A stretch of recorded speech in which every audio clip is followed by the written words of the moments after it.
Hi everyone, it's Mrs. Meehan, and in this lesson I am going to go over the third kinematics equation. So this is just going to be a really quick overview, and then this is the third and final kinematics equation that you'll need to know for an upcoming lab.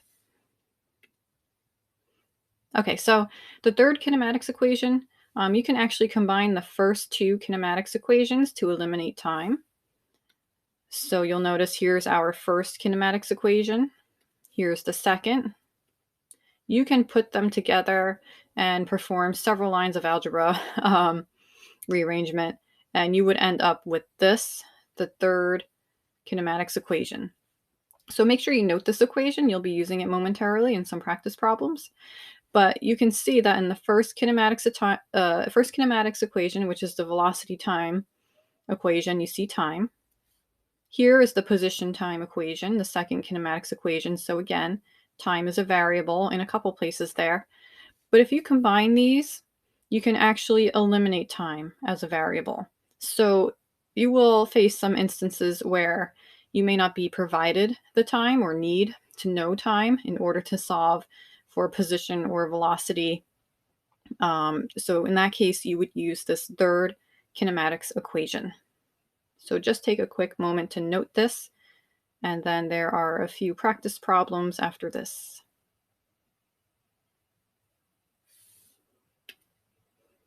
Okay, so the first question: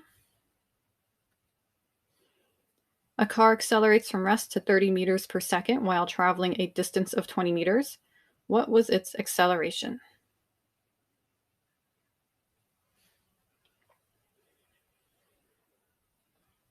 Okay, so here is our third kinematics equation. You'll notice that we can eliminate initial velocity here. Since it equals 0, we're accelerating from rest, so initial velocity is 0. That leaves this part of the equation. So the final velocity squared equals 2 times acceleration times change in displacement. We're told that we want to figure out acceleration. So just rearrange the equation to solve for acceleration instead. That gives you velocity squared divided by 2 times change in displacement. Now it says that we've traveled a distance of 20 meters, so that change in displacement would be the final position minus the initial position, which is 0. So you just end up with 20 meters. So you plug that number in here, times it by 2, and you should end up with 22.5 meters per second squared as your answer. For the second question, you accelerate from rest at 10 meters per second squared for a distance of 100 meters. What is your final velocity?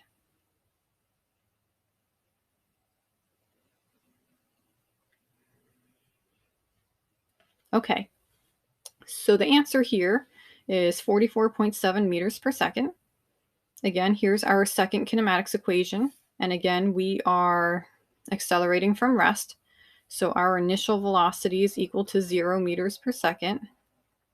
Cancels that out.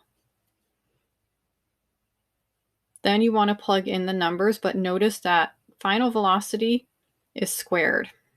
In order to not square it, you have to find the square root on this side of the equation now. So once you plug in the numbers, you end up with a final velocity of 44.7 meters per second.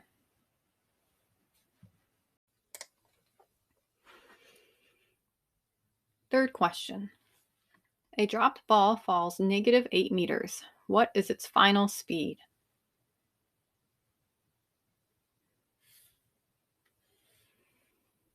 Okay, so for this one, here's our third kinematics equation.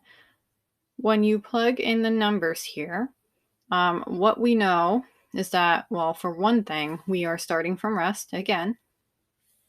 So we can cancel out the initial velocity squared, which leaves the rest of the equation.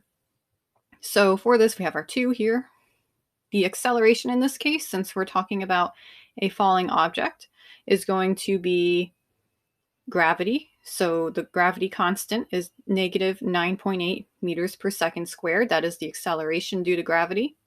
So that is your value for A.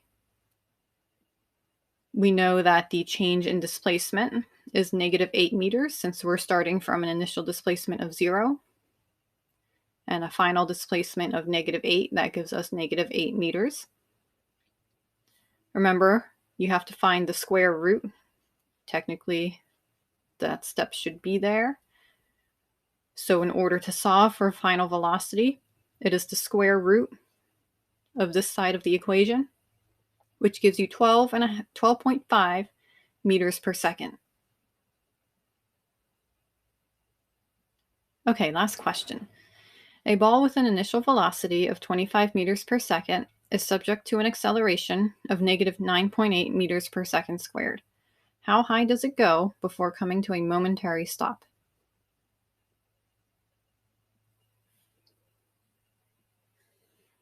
Okay, so for this problem, we are solving for change in displacement. So we're trying to figure out how high it's going to be at that point where it momentarily stops. So to rearrange the equation, and if you're still having trouble with algebraic rearrangement, be sure to let me know so I can go over this more in class. What you end up with is the change in displacement equals that final velocity squared minus initial velocity squared, and then divided by 2 times acceleration. So we're given the values here.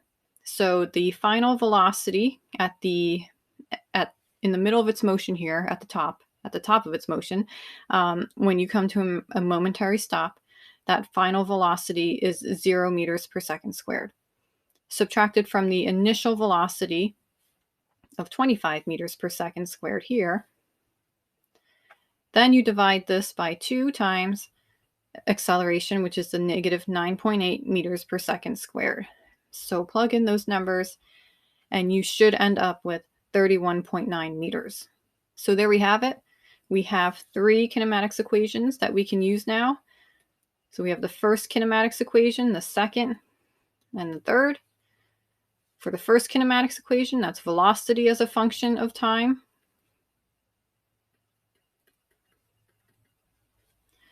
The second kinematics equation is position as a function of time.